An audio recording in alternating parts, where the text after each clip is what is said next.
সে গোলাপ গাছে কতগুলো গোলাপ ছিল।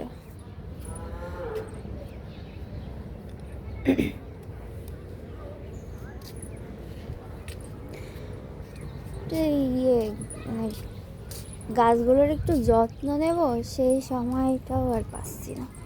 এই যে চন্দ্রমল্লিকার ইসেও কলি আসা শুরু হয়ে গেছে,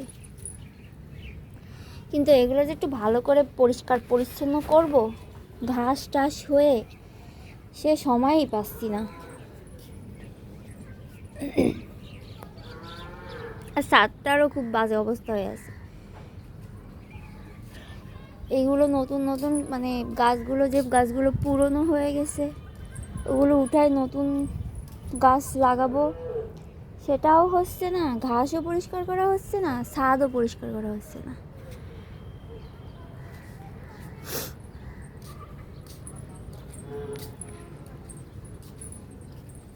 এই যে এগুলো উঠায় ফেলে দিতে হবে, তারপর নতুন গাছ লাগাতে হবে এখানে।